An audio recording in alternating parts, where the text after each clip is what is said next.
Hey there, guitar fanatics. Here's a crazy thought for you. Imagine you were shipwrecked on a deserted island for a month. Now that might sound pretty awful, but in this scenario, you're in luck because you have your guitar with you. Now, totally put the fact that you need food, shelter, and water out of your mind, and let's concentrate on your guitar. You've got nothing better to do than get in some serious practice time. So what would you practice? Let's make a deal. You worry about finding food and water, and I'm going to show you 5 practice exercises that if you work on every day, and by the time you got rescued in a month, you're going to be ripping up the fretboard. You're going to be ready to get back to civilization and be a rock star. Hey, before we get started, I've noticed lately that only about 20% of the people that watch my videos have subscribed to the channel.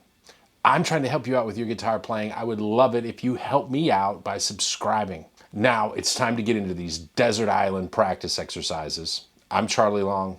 Let's play some guitar. So if you've watched many of my videos, you know one of the biggest things I'm trying to help people achieve is what I call fluency. And to me, that's the point where you get your skill level high enough that your ideas just flow. You don't get stuck anywhere on the fretboard and you don't have to do too much thinking. But if you want to play like that, you've got to practice in a way that you connect different and changing concepts all over the neck of the guitar. So that's what these exercises are all about. Let's get started with exercise number 1. We're going to call it the search for the 1, 3, 5, and 7. So let's take a chord progression of a great guitar song like Gary Moore, Still Got the Blues. So the chords, the main part of the verse, are D minor 7, G7, C major 7, F major 7, B minor 7 flat 5, E7, A minor 7, and A7. Now there's more to the song, but let's stop here. The purpose of this exercise is to play 7th arpeggios made up of a root, a 3rd, a 5th, and a 7th for each chord.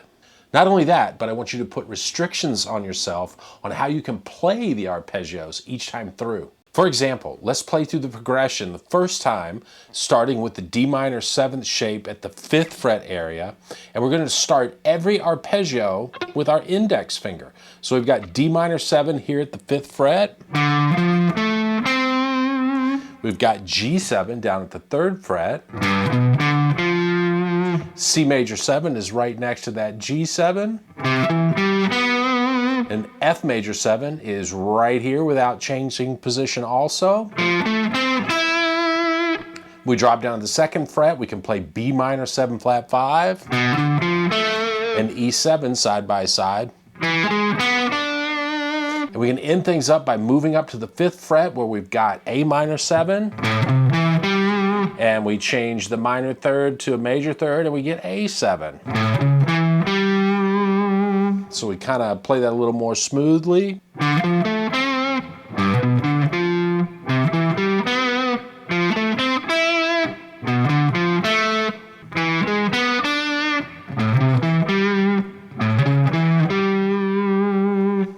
Then the next time through, we can impose the restriction that we have to start the arpeggios with our pinky only. So we could go up to the 10th fret and we've got D minor 7 and G7. Here's C major 7 and F major 7 at the 8th fret. B minor 7 flat 5, let's jump up to the 14th fret. E7, we're going to go to the 12th fret. And we finish with A minor 7 and A7. And the root was at the 12th fret of the A string there. Let's try one more crazy restriction. How about we only play arpeggios that are on the high E and B strings? So here's a cool shape for D minor 7 starting at the A note up at the 17th fret of the high E string. G7 would be here at the 15th fret. C major 7 also at the 15th fret. F major 7 at the 13th fret. B minor 7 flat 5 at the 13th fret. E7 here at the 12th fret. A minor 7 at the 12th fret. And then A7 at the 12th fret. Now those are some pretty uncommon arpeggio shapes. I see a lot of students that learn maybe 2 or 3 different arpeggio shapes and they have to jump all around the fretboard to play them. Sometimes I'm a little doubtful that they even know what notes are in the arpeggio because I think they've just memorized the shape. Can you see how this exercise we just did will blow up your fretboard knowledge big time? Rather than mindlessly playing shapes that we've memorized, we're being forced to explore the fretboard and really internalize the notes that make up the arpeggios. It is great training for your ears too. Okay, on to the next exercise, and we're going to call it triads across the neck. Now in this exercise, we're going to be playing triad arpeggios within a key. Let's use the key of C major for this one. And the way it works is we're going to play a C major triad, and again, we're going to impose a restriction. On this time through, we start all of our arpeggios with our pinky, ring, or middle finger, and we play 1 note per string. So for C, we would have C, E, and G. And next, we're going to move to the note on the A string that is a 4th above the C, and that's an F. In the key of C, the F triad is major, so we have that shape. We're going to move to the D string and move up a 4th from the F, and that note would be B. Well, in the key of C, the B triad is diminished, so we would have this shape.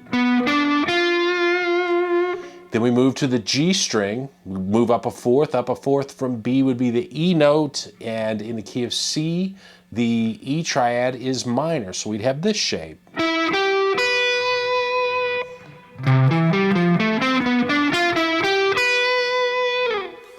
So we've moved across the fretboard in 4ths, and we've played the proper triad from the key of C major each time we moved a 4th and changed strings.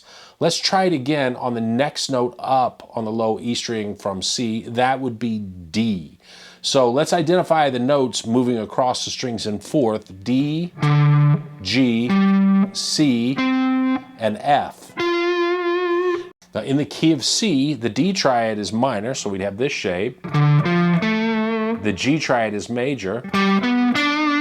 The C triad is obviously major. And so is F.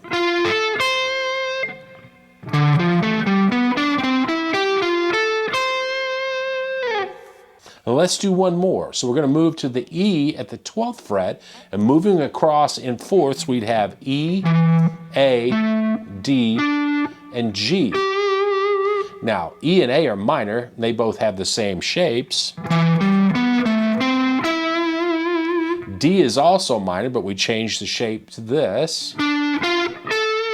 And lastly, G is major, and we use this familiar shape again.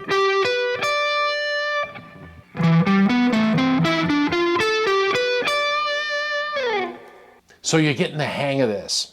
This is incredible practice because that movement in 4ths, that's one of the most common movements you're going to encounter in all of music.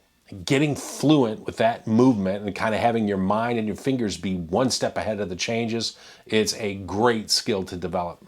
Now, I'll let you work the rest of those out. For the sake of time, we're going to move on to exercise number 3, which we're going to call the pentatonic connectors. We call this exercise the pentatonic connectors because we're going to do just that. As you probably know, there are 5 standard 2-note per string pentatonic shapes. And a lot of time I see students practicing these boxes that move vertically across the fretboard. But we can get some awesome sounds by moving up and down the neck horizontally and connecting 2 or more of the patterns. And let's start this exercise by doing something a little different, and that's playing up or down on just 2 strings at a time. Now, why would we do that? All too often, when I see people practice scales, they'll play an entire scale pattern. And while that's cool, I often get the feeling they don't really know the scale inside and out. They've just memorized a pattern. And I'll throw them off by making them play, for instance, on the D and G strings only. And they get very uncomfortable because this is not how they normally practice. But as I like to say, real learning happens when you're pushed outside of your comfort zone. So that's what we're going to do. For instance, we can take the A minor pentatonic scale, pattern number 1 here at the 5th fret. And we can start, for instance, on the D and G strings. And I've played 4 notes from that box pattern on the D and G string. Now I'm going to slide to A minor pentatonic pattern 2 and descend through the 4 notes there. Slide up to pattern 3, slide into pattern 4, pattern 5, back to pattern 1.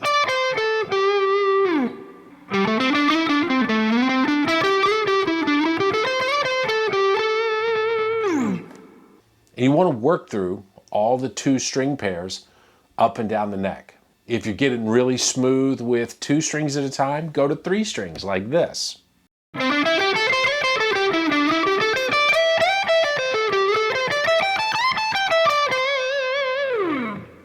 And to me, that's more like the kind of thing I hear when I hear the pentatonic playing that I really love.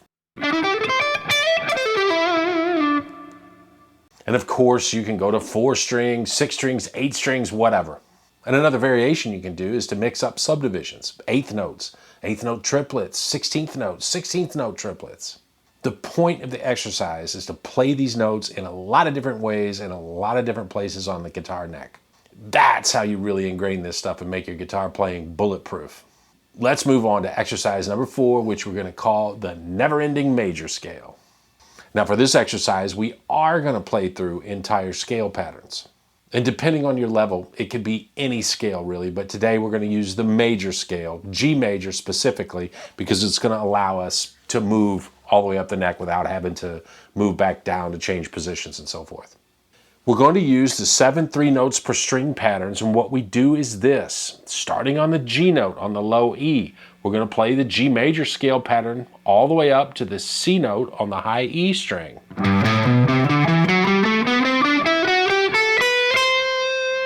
From there, we're going to shift to the D note at the 10th fret of the high E and descend through the scale back down to A at the 5th fret of the low E.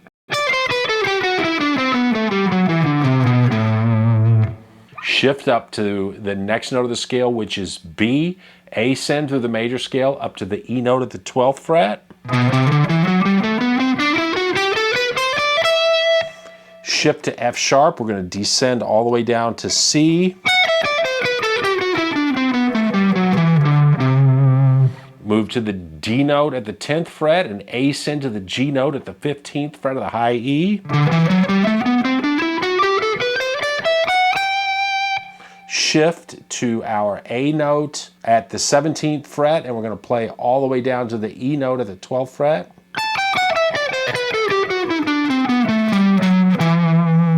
Shift to F sharp and ascend to B at the high E string.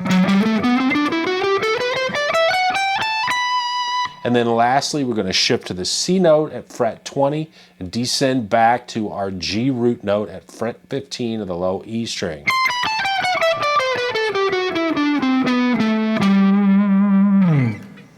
This is a great exercise to not only help you ingrain the notes, but the sound of the scale, the notes, the intervals, and also the different feels that you get when you play in different parts of the guitar neck. This might sound a little crazy, but I used to practice this exercise in total darkness. No fretboard charts, couldn't see the neck of the guitar, and really just letting my feel and my ear guide me up and down the fretboard. That might sound a little crazy, but you should give it a try.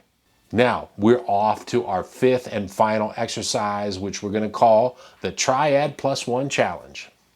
Now, Triad Plus 1 is a name I came up for a little pattern I kept hearing in some of my favorite guitar players' solos.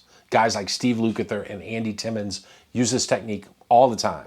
It's a great way to move around the fretboard melodically and outline chord changes and give it a little something extra at the same time.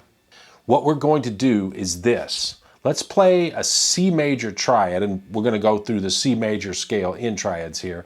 We're going to play a C major triad at the 3rd position with C at the 3rd fret of the A string, E and G on the D string at frets 2 and 5.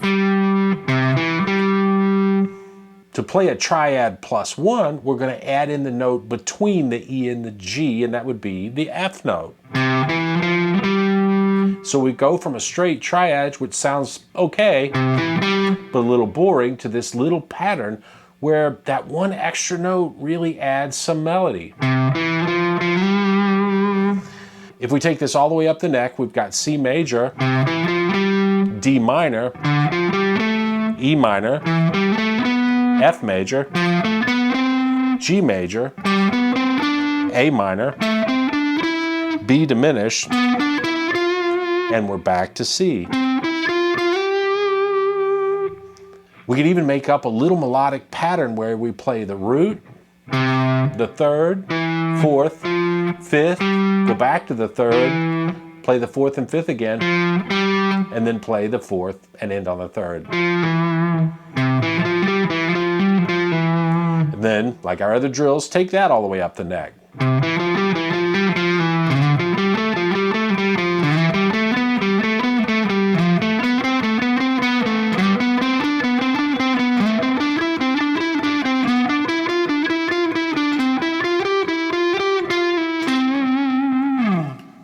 And of course, when you start getting the hang of it on those two strings, you should play those triads on all the sets of two strings. For instance, we've got a C note at the 8th fret of the low E, C note at the 3rd fret of the A string, C note at the 10th fret of the D string, C note at the 5th fret of the G string, and a C note at the 13th fret of the B string. What I love about this exercise, it gets you playing and hearing little melodies all over the neck of the guitar. It's really going to help your ear, and it's going to be a huge assist in your ability to play through chord changes. So those are our 5 desert island practice exercises. Make sure you practice them in all 12 keys. All of these exercises are designed to help you start moving around the guitar neck without having to think too much. The focus of each exercise is to get you to the point where you can just start to flow all over the fretboard. Hey, I want to say a big thanks for watching. If you got something out of this, please like the video, subscribe to the channel. I'm putting out more cool guitar stuff every week. Work hard, play hard, have lots of fun, and never stop learning. See you soon.